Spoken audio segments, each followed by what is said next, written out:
안녕하세요. 저는 이제 마흔을 넘긴 주부예요. 결혼한 지는 12년이 넘었고요.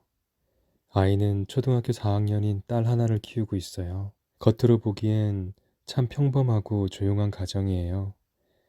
남편은 회사 다니고 저는 아이 등하교 챙기면서 가끔 집에서 반찬을 만들어 인터넷에 팔기도 해요. 그런데요, 이렇게 평범해 보이는 저희 집에 한때는 죽음의 공포보다 더한 공포가 있었어요. 그 시작은 작년 겨울 시어머니가 갑자기 쓰러지시면서부터였어요. 당뇨가 있었던 건 알고 있었지만 그날은 심장이 멎을 뻔했대요. 급하게 병원으로 옮기고 중환자실에서 며칠을 버티셨어요. 다행히 생명에는 지장이 없었지만 의사 선생님이 그러시더라고요. 이대로 가면 치매도 올 수 있습니다. 보호자분들 준비하셔야 돼요. 그 말을 듣고 남편은 눈앞이 캄캄하다고 했어요. 그도 그럴 게 시아버지는 일찍 돌아가셨고 시누이도 외국에 살아서 결국 시어머니를 챙길 사람은 우리 부부뿐이었거든요. 처음엔 많이 걱정했어요. 치매라는 게 참 무섭잖아요. 낯익은 얼굴도 못 알아보고 밥도 먹었다고 우기고 갑자기 화를 내기도 하고. 그런데 이상하게도 시어머니는 정반대였어요. 말도 또렷하게 하시고 기억력도 여전히 좋으셨어요. 심지어 아이의 담임 이름까지 외우고 계시더라고요. 그런데도 병원에서는 초기 치매 진단을 내리더라고요. 그래서 저는 매일 아침마다 시어머니 댁에 들러 약을 챙겨드리고 반찬을 드리고 왔어요. 거동이 불편하신 건 아니니까 집안일 정도만 도와드리는 정도였어요. 그렇게 반년 정도가 지났을까요? 그날도 언제처럼 시어머니 댁에 들렀는데요. 한 가지 이상한 점이 눈에 들어왔어요. 책상 위에 덩그러니 놓인 낡은 공책 한 권. 표지엔 2008년이라고 적혀 있었고 겉엔 먼지가 쌓여 있었어요. 어머님, 이거 뭐예요? 하고 물었더니 시어머니는 깜짝 놀란 얼굴로 달려와선 그걸 낚아채듯 숨기셨어요. 이거 별거 아니야. 그냥 옛날에 쓴 일기야. 누가 보는 거 싫어서 그래. 하시는데 눈빛이 딱딱하더라고요. 저도 그냥 그 순간엔 넘기긴 했지만 이상하게 마음에 걸렸어요. 그리고 며칠 뒤 저는 그 공책을 다시 보게 됐어요. 그날은 시어머니가 목욕탕에 가신다고 하셔서 제가 집에 혼자 있었거든요. 무심코 책상 정리를 하다가 서랍 맨 아래에서 그 공책이 나왔어요. 전 그때까지만 해도 그냥 옛날 일기겠거니 했어요. 그런데 펼쳐보는 순간 온몸이 얼어붙는 기분이었어요. 그녀는 결혼할 때부터 마음에 안 들었다. 우리 아들이 고생길에 접어드는 날, 바로 그 며느리 데려온 날이었다. 언젠가 기회가 된다면 그녀를 우리 집에서 내쫓을 것이다. 제가 그 그년이더라고요. 그때부터였어요. 일기 속 시어머니의 말들은 너무나 생생했고 심지어 제가 알지 못했던 여러 사건들까지 기록돼 있었어요. 신혼 초 제가 조심성이 없다며 시어머니가 넘어진 적이 있었어요. 근데 일기엔 이렇게 적혀 있더라고요. 내가 일부러 넘어졌다.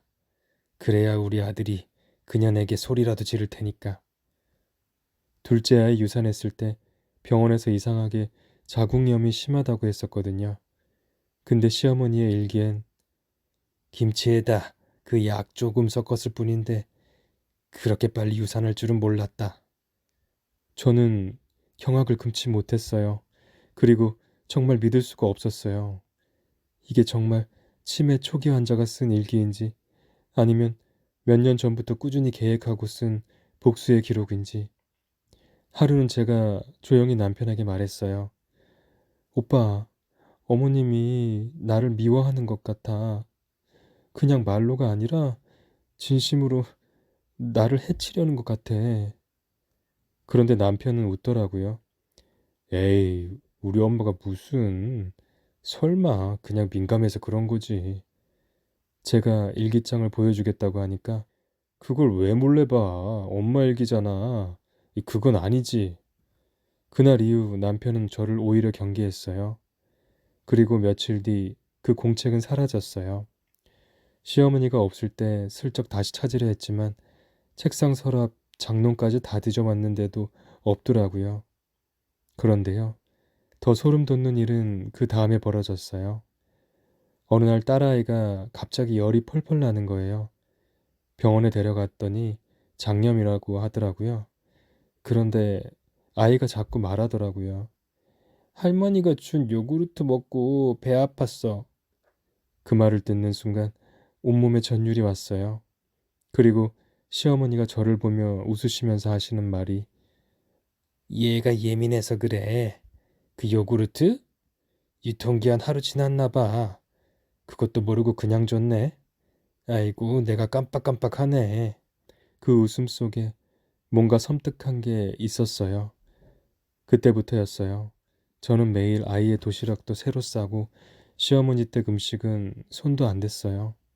그 일이 있고 몇 달 후 시어머니는 다시 쓰러지셨고 이번에는 의식도 돌아오지 못하셨어요. 남편은 몇 달 동안 많이 울었고 결국 시어머니는 작년에 돌아가셨어요. 그렇게 모든 게 끝나는 줄 알았어요. 그런데 정리를 하던 중 시어머니 방에서 새로운 공책 한 권이 나왔어요. 표지에는 아무 글씨도 없었고 낡은 가죽 재질의 다이어리였어요. 그 낡은 가죽 다이어리는 겉표지엔 아무것도 쓰여 있지 않았어요. 색도 발해 있고 찢어진 구석도 있었지만 왠지 모르게 그 공책을 들고 있는 것만으로도 심장이 두근거렸어요. 그때 제 손이 덜덜 떨렸던 걸 아직도 생생하게 기억해요. 다이어리는 기록이라기보다는 무슨 범행 계획서를 보는 느낌이었어요. 처음 몇 장은 날씨, 반찬 같은 평범한 내용이었는데 중간부터 갑자기 이런 문장이 나왔어요. 그년이 임신했다고 했다. 신우의 결혼식에 입 덮인 게로 안 온다며 이게에 누가 우선순위인지 확실히 보여줘야겠다. 삼계탕에 넣은 가루는 미량이라 티 안 날 것이다. 먹고 나면 위가 좀 불편하겠지. 그래야 병원 가서 얼마나 약한지 알게 되겠지. 그때가 생각났어요. 신우의 결혼식 3일 전 시어머니가 저희 집에 오셔서 입덧이 심하다며 보양시켜왔어 하며 들고 오셨던 그 뜨끈한 삼계탕. 그걸 제가 먹고 그날 밤에 밤새 토했어요. 다음날 산부인과에 가서 진료를 받으며 선생님께서 자칫 잘못했으면 아이가 잘못될 뻔했다고 말씀한 기억이 살아났어요. 저는 계속 읽어 내려갔어요. 우리 아들은 요즘 우울하다. 회사 일이 힘들다며 그년한테 짜증도 내는 것 같더라. 잘 됐다. 그년이 버티지 못하고 먼저 도망치면 우리 아들은 다시 나한테 오겠지. 그래서 아들의 도시락 반찬에 걔가 싫어하는 청양고추 다진 걸 넣었다. 싸운 다음 날은 된장국에 술을 조금 섞어 넣었다. 사람이 피곤하고 우울할 땐 그런 미세한 자극도 큰 싸움이 되지. 그 도시락 제가 싸서 남편한테 보냈던 거거든요. 그런데 어느 날 남편이 짜증을 확 내면서 넌 내가 입맛 없을 때 이런 매운 거 넣는 게 재밌니? 하고 화낸 적 있어요. 그 말이 너무 서운해서 하루 종일 울었었어요. 그런데 그게 저 때문이 아니었던 거예요. 얘가 요즘 나한테 너무 붙는다. 그년이 날 경계하는 게 눈에 보여서 짜증이 난다. 애는 순하니 요구르트에 조금만 타서 배탈 한번 나게 하면 위험하다는 걸 알아채겠지? 이건 그 마지막이었어요. 제 딸아이가 시어머니한테 요구르트를 받고 그걸 먹은 날 밤에 탈이 났던 그날. 그땐 유통기한이 지난 거 준 거겠지. 하며 넘겼는데 다이어리에 그렇게 적혀 있더라고요. 배탈 한 번 나게 하면 위험하다는 걸 알아차리겠지. 정말 제 손이 그 페이지를 넘기지 못했어요. 눈물이 비 오듯 쏟아졌어요. 그 다이어리를 읽는 동안 이 사람이 정말 내 시어머니였는지, 내가 그동안 얼마나 모른 채 살아왔는지 스스로가 너무 무서웠어요. 그 다이어리는 증오와 집착이 몇 년에 걸쳐 얼마나 치밀하게 준비될 수 있는지를 보여주는 증거물 같았어요. 그 이후 그 다이어리는 저는 다시 펼쳐보지 않았어요.